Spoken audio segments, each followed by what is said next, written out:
Hello, viewers. Welcome to another episode of the Nanaya Yabua podcast. Today's guest is very dear to me. He's been in the business for quite a while, the business of transforming and motivating people. However, many of you may not have come across him yet. So if you haven't, this is the time. Danny Stone. Danny Stone, also known as Coach Stone, is a mindset and public speaking coach, international speaker, best-selling author, and founder of Champion Your Coaching.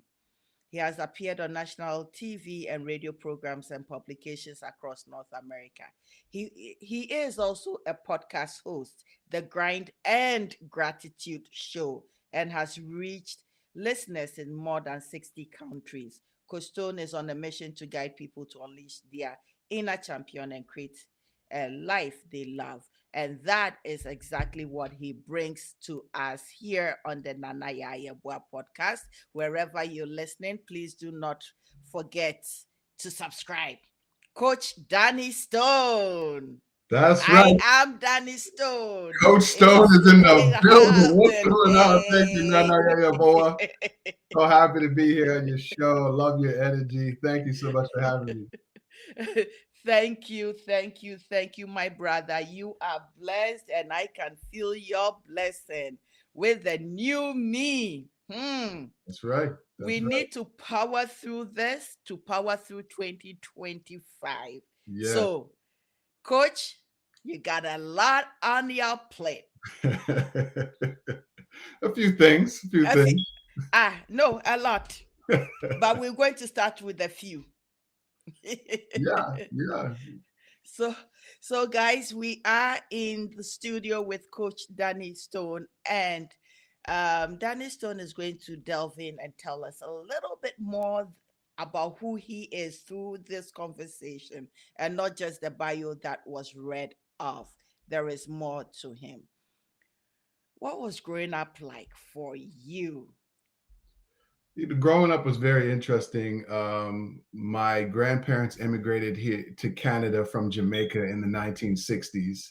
uh, And, my mom and my siblings and I, we grew up in low income housing, and we were surrounded by, a lot of drugs and crime. And I think for us, there were some times where it was a struggle growing up. And I found myself a passenger in my own life. I was a follower. I was headed down the wrong path. And it was really my grandmother and mentors and basketball that took me in a whole different positive direction.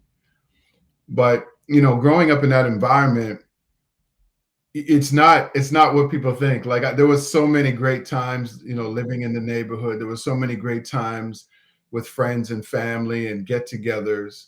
But there were also, challenges when you grow up in that type of environment. I lost friends to gun violence. I had a lot of friends that ended up in prison. And so at the age of 18, I had to make a choice. Which way was I going to go? And my grandmother always used to say, "Show me your friends and I'll tell you who you are." And it was all grandparents have sayings. And I would say, "Well, Grandma, what does that mean?" And she would just say, "You'll figure it out one day." And I figured it out at the age of 18. I was sitting outside with some of my friends, and we were just having this conversation. And I was nervous. I knew that it was almost like my grandmother's voice was in the back of my head. And I knew in that exact moment what I had to do. And so I mustered up enough courage to say to these guys, "Hey guys, I think I'm going to go away to university and play basketball." And there was about 6 or 7 guys there. They're drinking and smoking weed and stuff. And they said, "What did you say?" I said, "Yeah, I mustered up enough courage. I was terrified. Yeah, I think I'm going to go and represent the hood and play basketball in university." And everybody stopped. They looked at me. They all started laughing, and they got up and said, "Man, you stay over there." And then they all started to leave, and I started to get up, and they said, "Stay where you are." And I sat back in my chair, and tears started to come down my eyes. And the tears were almost tears of understanding, not necessarily tears of sadness. Because in that moment, I realized what my grandmother was telling me. I was headed down the wrong path. I was hanging with the wrong people. In that moment, I decided to go a different direction. And that was the catalyst for changing my life forever. Wow. I will say you are the lucky few who had that impactful wisdom.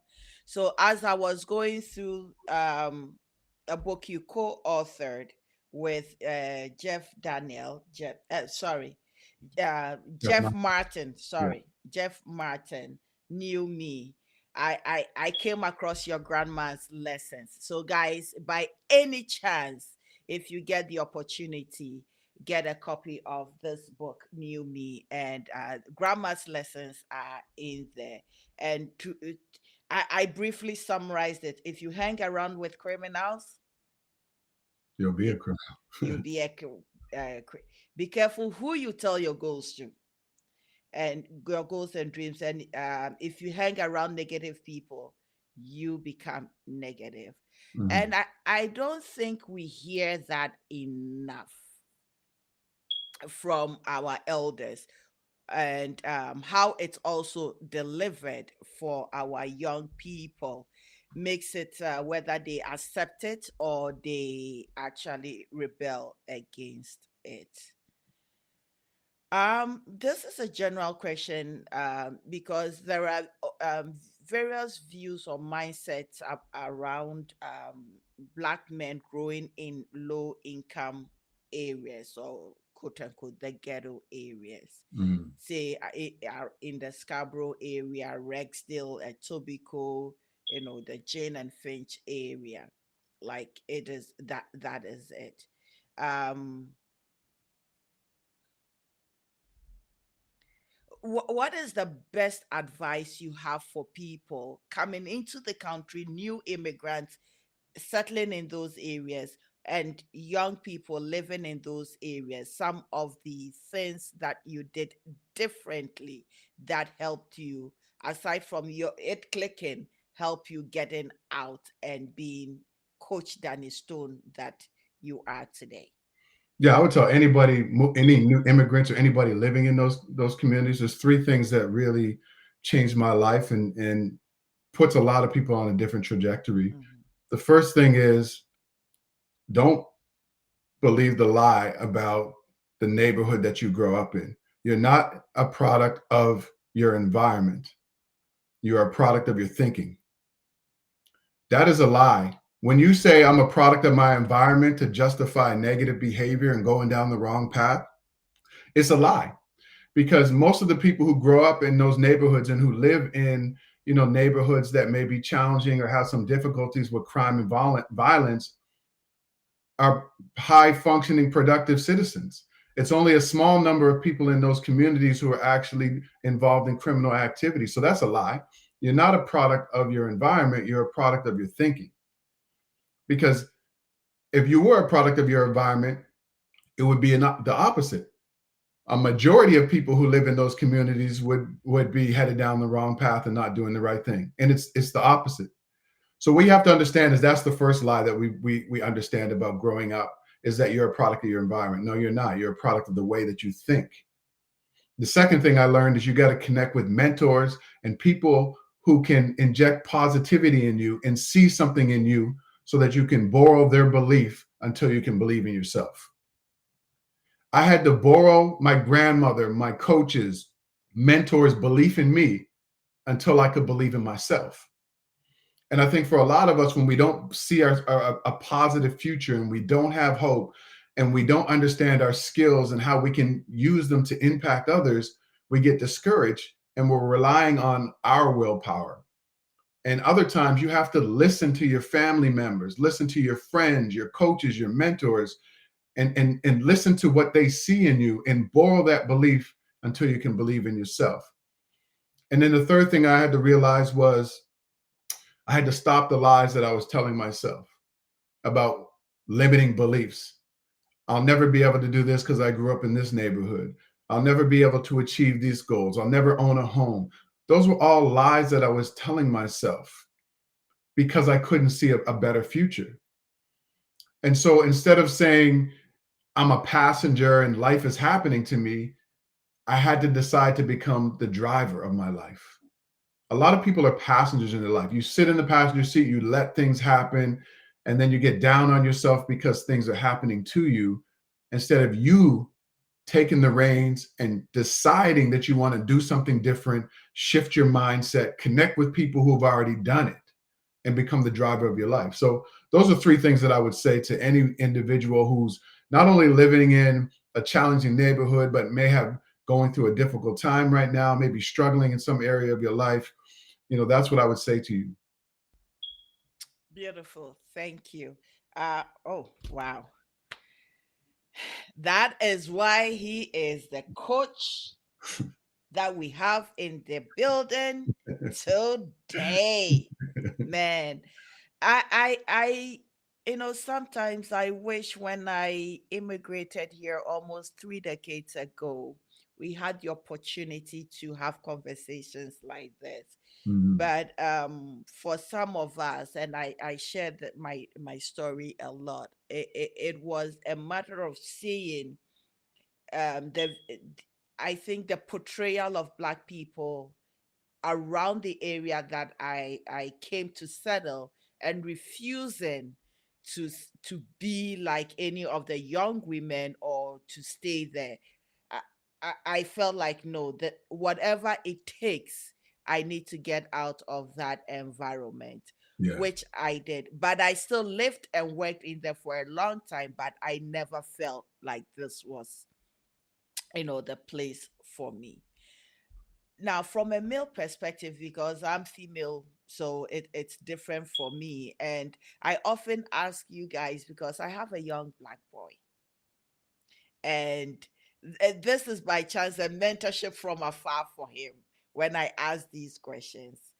So, in your view of life's challenges, what is your view of some of life's challenges as a young black, as a black man, or as a black person, male, growing up here in Canada? Yeah, well, I'm from Nova Scotia, Canada. So I'm from the East Coast, Nova Scotia.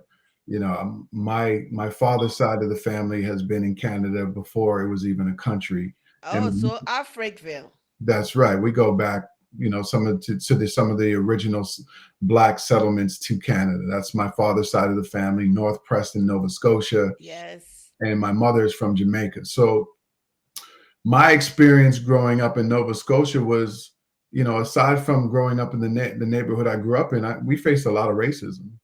Racism was really heavy across Canada in the 90s. And so, systemic racism with the school system.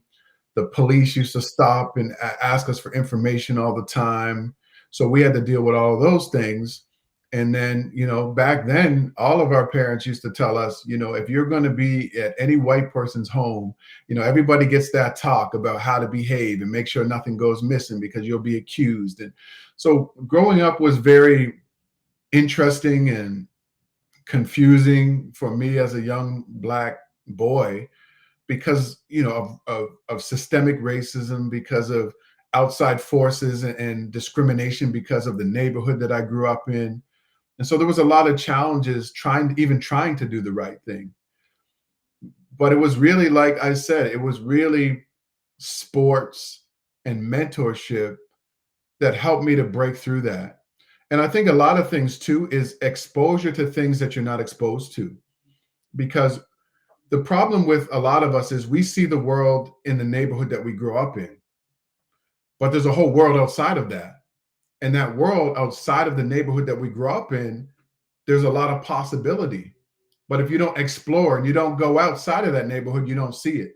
So one of the things that I was fortunate to do was to hang out with other kids, to hang out with white kids who lived in middle class neighborhoods and go to their homes and see that they eat meals together and have swimming pools. And so I started just being curious about what was outside of my neighborhood, taking advantages of opportunities to go to new places, to try odd things that typically people from my neighborhood wouldn't.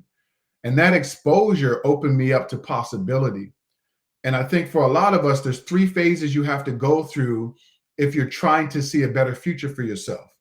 You go through thinking something is impossible and you don't really have any hope because you're afraid to dream. You think it's impossible. Then the next stage is maybe it's possible, right? Because you've seen glimpses of it, or you've seen people who look like you who've done it. And then the third stage is you're doing it. It's possible. So you go from it's impossible to maybe I can do something, maybe I can change my life and make it better, to actually taking action and making it happen. And so that's what exposure did for me, was getting outside of my community, getting uncomfortable, being in odd places and odd situations that really helped me to grow, expand my mindset, and it really invigorated me with hope, even though I didn't know what I wanted. You do deliberate a lot about mentorship, and of recent, we the word mentorship keeps coming up almost every conversation I have with somebody. So for these young folks, or even some of us adults, it's like, when we say mentorship, what do we mean by mentorship, and how does one approach a mentor? Because sometimes it's difficult to approach a person. What are some of the strategies that one could use? Because we all need somebody who's gone there, or who are where we want to be, to help us in certain areas and places. Yeah, I think if you're looking for a mentor, one of the things that you should do is get clear about, like, what do you want? Like, what are you thinking about in your life, right? So there's what different types. what if I'm confused? Good. That's a good thing. So have you done some thinking about what you want? You don't have to know what you want, but if you're going to approach a mentor, they want to know that you've actually put in some time to actually thinking about what you want. You don't have to be clear, but you can say, look, I'm really kind of struggling right now. I want a better life for myself, or I see that you're an entrepreneur and I'm just curious about what that is about. Would you mind, having a 15 or 20-minute conversation with me about what it's like to be an entrepreneur, or a doctor, or a lawyer? So when you're approaching somebody for mentorship, they need to know that you're serious, because they don't, if they're doing something big in the world, they probably get a lot of requests for mentorship. So they need to know you're serious. Are you following them and leaving thoughtful comments on their posts? That's another way to get recognized and identified. So when they see your name come up and you're asking for mentorship, and they go back to their social media, they see your name and they see thoughtful comments, that lets them know that you're serious, right? Another thing is, find out what's important to them. What charities are they involved in? What are the things that they enjoy doing? And that's another way to make a connection to a possible mentor. So I think when you approach people, you can't just say, I just need a mentor. You need to come with some type of guidance, some questions that you may have, so that they know that you've been thinking about it, but you just need some answers. Because sometimes people pop up on me all the time. Oh, I need a mentor, or can you coach me, or, all of these things. And I say, okay, well, what are you looking for? What questions do you have? What are you trying to figure out? Are you trying to figure out something in your career, in your business, in your personal life? So I think going to a mentor with some type of guidance is going to open that door to the possibility of them mentoring you. I'm still in the confusion stage. It's okay. See what I think here's what I understand. It's like, if you have an admiration for something that somebody does, then communicate, I admire what you do and I'm curious about that. That's it. That's all. I see you in the media. I see you on TV. I love what you're doing. I love that segment that you did on this. I'm just curious. Could I have 15 minutes of your time just to learn more about what it's like to be a media personality, an entrepreneur, a doctor? That's it. That's it. Wow. Confusion cleared. Thank you. No, to tell you the truth, I did mention that I connected, or I interviewed, a lady Fenella on my podcast, Yeah. and as we're having the conversation, I realized that when I was at U of T, she was there. She went to do journalism. I really, really wanted to do journalism, but I didn't go that route because I didn't see a reflection of me then. Yeah. But when I saw a reflection of me, which was Jojo Chinto, in the media, I had already jumped into nursing and was somewhere else. It doesn't mean I couldn't have gone back to add journalism into my nursing career. Right. I could have, but I chose not to. I didn't. So when I connected with her and I saw what she was doing and her story, it's like, oh my goodness, Yeah. But no, this, amazing. She's amazing. Yeah. I've yes, worked with her. I've worked with her. She's gotten me TV appearances, radio appearances. Yeah. She's I need to awesome. get there then. So, so it's like she is the embodiment of what I really wanted to do, but life has a way of bringing us certain places. But I'm very happy with what I'm doing, both nursing and having these critical conversations, having this platform, to do that. But no, So no, no, no. I also want to say that, like, sometimes our journey is unique. It doesn't have to yeah. follow the same path that somebody else follows. And because sometimes it doesn't, we get discouraged and we think it's never going to happen for us, or it's not going to happen like that individual. But, sometimes things happen on our own timeline in our own way. Mhm. And you might, like, I used to want to just get on certain platforms and say, if I can just get on this platform, I'll reach so many people.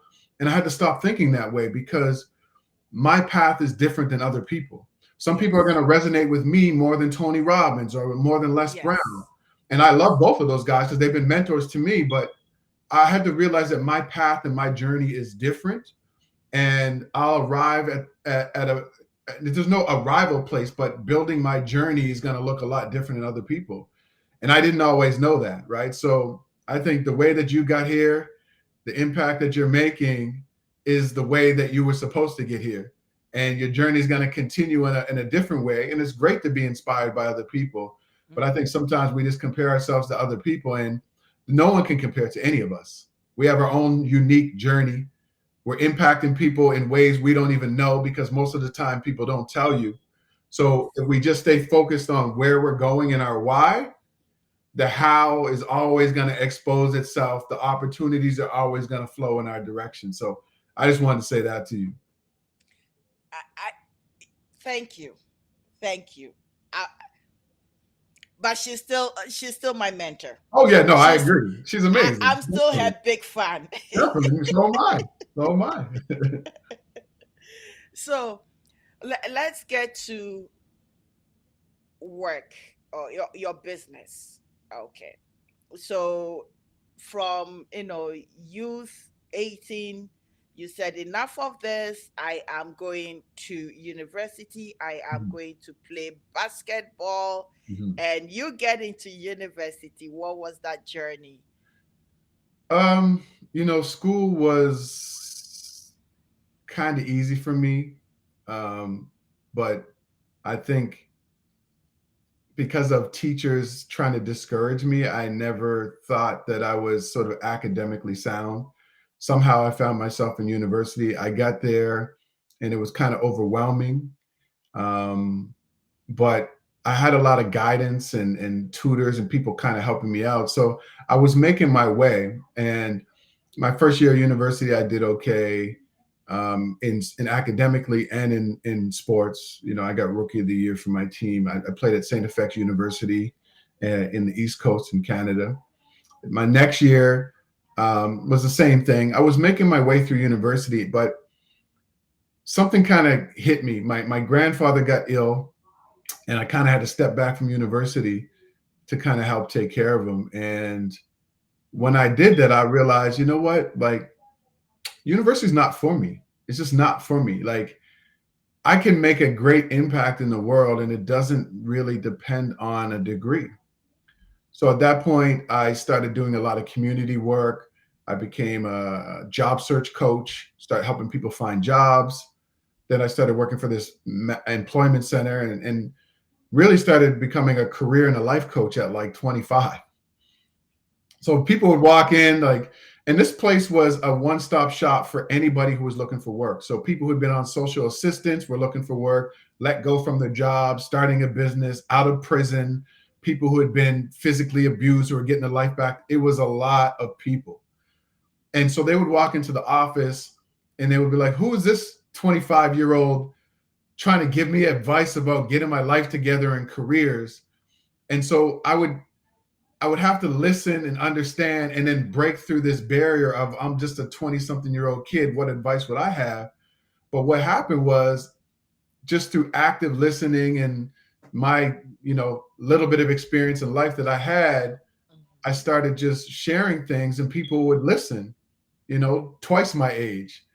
And they would go apply what they were learning and they would be like, come back to me in tears, like, not just I found a meaningful job, but my relationship with my mom is better. Me and my dad are now talking. Me and my kids are doing well. I would see them out in the community and they'd just come up to me and hug me with tears saying, man, you listened. You gave me great advice. You didn't judge me. So I did that for 6 or 7 years. And I finally had to take my own advice and say, look, like I'm coaching people to live a bigger life. It's time for me to get up out of here, to leave Nova Scotia and to move to Toronto. I come to Toronto. I had an opportunity to work at a career center again, or I could work at a frontline job at George Brown College. So I had two choices: be a manager of a career center or work a frontline job at a college. I chose to take the college. I took that frontline job because they said I could take any course that I wanted for $50. Oh, I took the frontline job. By the way, it was $18,000 less, and I had just moved to a big city. It was $18,000 less than I could have made doing the other job. So within 6 months, I just started taking courses, human resources, business programs, stuff like that. Within 6 months, I was working for the chef school, which is the biggest programs that George Brown had. I ended up doing all of the internship placements. I was in charge of all internship placements for the chef school. From mhm. there, within about a year, I ended up working in staff training and development. And from there, I worked in staff training and development for a number of years. Then I transitioned into doing it in the corporate world. And then about 10 years ago, I said, you know what? It's time for me to move on. I wrote my book, You Have the Keys, Now Drive. Yes, yes, I started yes, my own consulting company and I left. And that was 10 years ago that I started my coaching and consulting business. And my book came out, started changing lives around the world. yes, And I started speaking on stages, mainstream media, TV, radio, podcasts, people just saying, man, this book is so inspiring. And here we are 10 years later. I was a part of another book, Nine Other Black Men, called New Me, and that is changing people's lives. yes, and Yeah, I have that. I have that right here in the studio. I have. I got my copy. Thank you. Unbeknownst of me that I was going to have this conversation. The universe is so amazing, I agree. Coach. It's okay. I will stop there before I start going off again.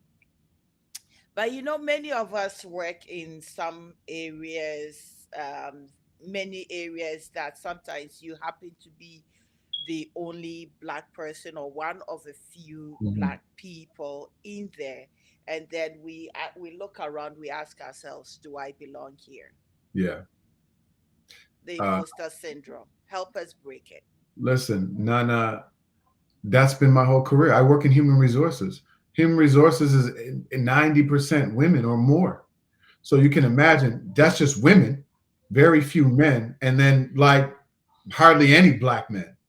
So I'm, in human resources, sitting on human resources teams where there's 20 women, 19 women, and me. Me, Yeah. I'm the only man, the only black man. And so it was always like this.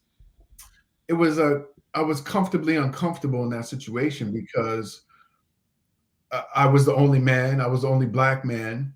And then when there was, I'm somebody who's very thoughtful, I'm a problem solver. I've become a better communicator over the years. And so for me to always voice my opinions in rooms with women and have disagreements as a black man, I had to be careful in the work environment because anytime a black man stands up and is assertive, sometimes that's taken as aggression. So I had to learn how to deliver messages in a very sometimes assertive way that didn't come across as aggressive.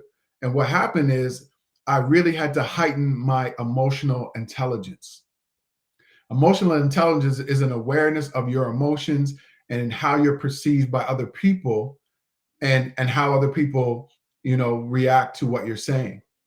So I had to increase my emotional intelligence. I had to increase my level of communication. I had to figure out how to be assertive and stand up for myself and people that look like me in environments that weren't set up for us, and still kind of grow my career. And so it was a juggling act. There were times where I was the only one, or there'd be times where I would see other black people in the work environment and they didn't want to conversate with me. They didn't want to talk to me. It was like they wanted to be the only one.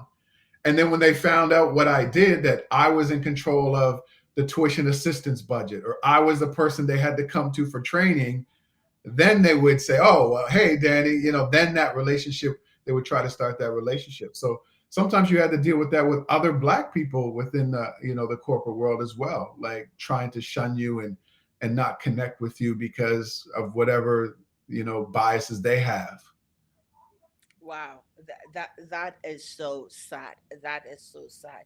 Um, I recently went to Ottawa for a conference on the perinatal mental health. You know, Mhm. and there's a big gap, and I always say that we are in a space not really set up for us Right. in terms of, say, we've talked about systematic racism and yeah, it's not set up for us with all the conversations where, those that were going through the majority in the community. So one of the conversations I had with a lady I met there who happened to be a doctor was that my specific look is Black maternal mental health, Black women. I'm a Hmm. nurse. What kind of traumas do we have? What are some of all those things? And I had that conversation and I told them we need to come together because I don't have any expectation of the bigger institution telling our story. Right. Right. We need to tell that story. And we need Absolutely. to come together as a nurse, as a doctor, as a doula, as this, to be able to tell our stories and not compete as to who is this and who is that. I love everybody, but when I see my chocolate, woo, Yeah, listen, I agree, and I always want to see people win. I always want to see people do their best. I want to see them live their potential, but especially people who look like me. And one of last year, I spent a month in Atlanta. Me and my wife were in Atlanta for a month, and we were down there networking and connecting with friends and family. And what's interesting was when I came back, a lot of my friends and family were saying, well, like, what did you learn being down there? And one of the things, the biggest lessons I learned about the Black community in Canada and the Black community in America is this: Canadians think very limited, and mm, Americans think very limitless. mm, We think that there's not enough for all of us, so that's why sometimes we're kind of over here on our own, or we don't share information because we think there's not enough for all of us and I need to get mine. And in order for me to get what I need, we can't all get ours. Where Americans think like, no, there's more than enough for all of us. It's limitless. I met homeless people. I met people who were struggling, who had hope. They were just like, oh, this is temporary. My situation's going to turn around. And so I think as a community, we have to start thinking limitless. We have to think there's enough opportunities, there's enough money, there's enough education, experience for all of us. And we have to learn to share information with each other. We have to learn to uplift each other. We have to ask each other questions like, how did you do that? And be willing to share and step outside of our ego to ask for help and ask for information. So that was a big lesson that I learned being in Atlanta for a month. just we have to start thinking limitless. Like possibilities are always there, but we have to share information and we have to ask questions, and don't be afraid to connect it with people so that you can build a bigger impact. And I find that that's sometimes a challenge here. I'm fortunate where I have some really great mentors and friends and people that are going in the same direction I'm going. Yes. So I connect and hang on to those individuals, but I think we need more of that. We need more of that. Indeed, we do need more of that. And as you said, it can be a challenge sometimes because what I'm finding is that for those of us immigrated here who are of my maybe age, the opportunities weren't there. We broke through certain barriers. You are the only person sitting in a classroom, the only black person sitting in a classroom. And I shared that experience with Fanella. She also went through that anyways. But now when you go into a classroom, there's more representative of two, three more people from diverse areas that you could, bond and have those conversations with. And so I would say that we had a little bit more challenges to get to where we are, but we still pushed through. And so my expectation for those coming after us and our children is to super exceed us. They should super exceed us. If we were able to get here and are still working on getting there, I believe they can do much better than what we have done. Of You course. talk about ego. Okay, I only mentioned ego. You smiled. Take it.